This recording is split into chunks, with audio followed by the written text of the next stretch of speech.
Stop. Right here. In that instant, you trigger a chain reaction.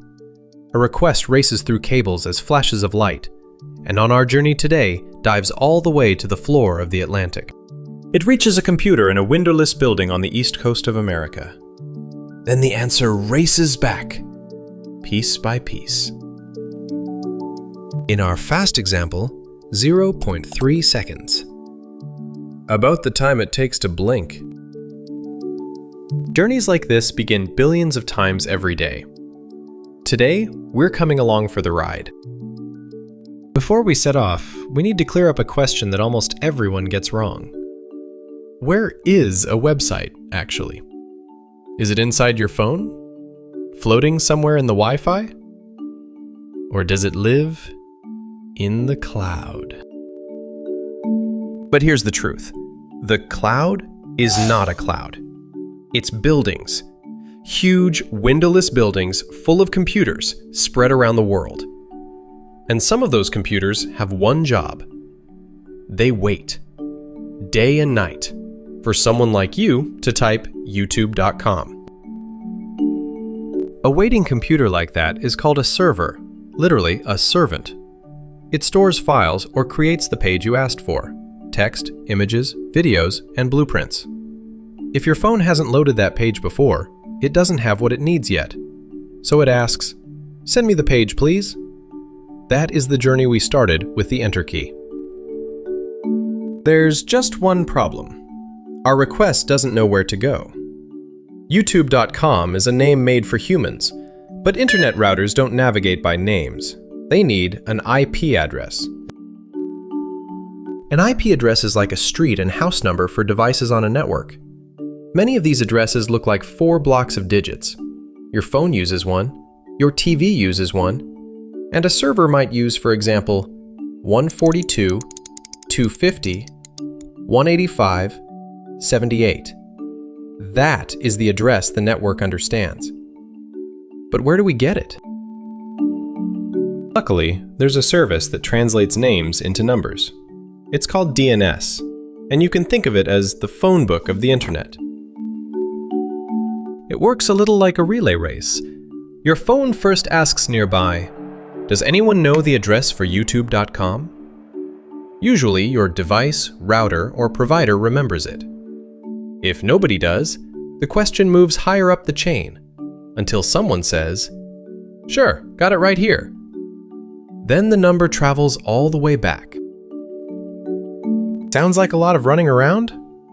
Look at the clock. 0.05 seconds. 5 hundredths. And we have the destination address. Now the real journey can begin. But wait. Data doesn't travel the internet as one solid block. It travels in packets. A tiny message may need only one or a few. Larger messages are cut into many pieces. Imagine sending a letter in separate numbered envelopes. Every envelope carries important information: the destination, the sender, and instructions for handling the data. And if a message spans several packets, the labels help the destination put everything back in the right order.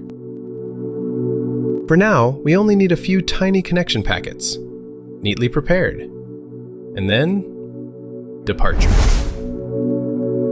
And now we travel.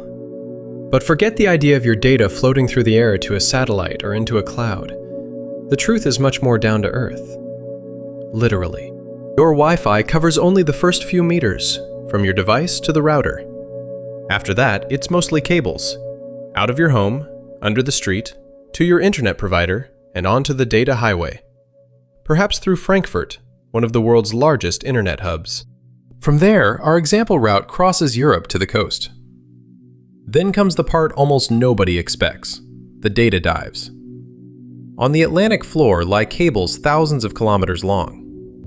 Inside them, hair-thin glass fibers carry flashes of light at roughly 2/3 the speed of light. Routers pass each packet from one stop to the next. Most packets follow the same route, but delays or route changes can make one packet overtake another. If they arrive out of order, Their labels help the destination sort them correctly. In our example, after roughly 8,000 kilometers, arrival. A data center on the east coast of the USA. How long did that take? Look at the clock. 0.15 seconds. And we're only halfway done. We made it! But just strolling in and grabbing the page? Not happening. First, introductions. Your device and the server perform a 3-step handshake. Hello, it's me. Hello, I hear you. Great, I hear you too. 3 steps. Then the connection is established. Then something really clever happens. The 2 sides agree on secret keys. Those keys scramble everything they send, so open postcards become sealed envelopes. That's called encryption. And the connection information beside your address bar? It can tell you whether the connection is encrypted. Why all the effort? Imagine someone listening somewhere along the network. Without encryption, they might read your passwords, messages, or other private data. But now, all they see is scrambled nonsense, word salad, completely useless. Clock check, 0.18 seconds. Onwards. Time to order. Now finally, the actual request can say it's 1 sentence. 1 YouTube homepage, please. The server receives it, turns around, and gets to work. First comes the blueprint. Your browser reads it and discovers a whole shopping list. Images, fonts, styles, and scripts. So it sends more requests, many at once. Now hundreds or thousands of packets race back. One might be labeled Part 3 of 214. A moving truck full of puzzle pieces. The data races back across the network, possibly along a different route, through your provider and router to your device. Clock, 0.25 seconds. Now someone has to build a page from all those pieces. Your device puts the packets back together. Then your browser takes over. Chrome, Safari, Firefox, whatever it's called. Think of it as a lightning-fast construction worker. From the arriving files, it builds a house. First, it reads the blueprint. That's HTML, and it describes what belongs on the page. Up here, the logo. There, the search bar. Below, the videos. The basic structure is standing. But honestly, it still looks pretty gray. Then comes the interior designer, CSS. It decides how everything looks. Colors, fonts, spacing, rounded corners. Gray blocks become, bam, a real page. And finally, the electrician. JavaScript. It helps make the page interactive. The play button plays. The search actually finds things. Menus open when you tap them. It flips the power switch, so to speak. And with that, done. Look at the clock. 0.3 seconds. The first usable page is up. And now for my favorite moment. You know every stop on the journey. So let's watch it one more time. But this time, in real time. Ready? 3, 2, 1. Did something happen? That is exactly the point. Okay, one more time. Slowed down 100-fold.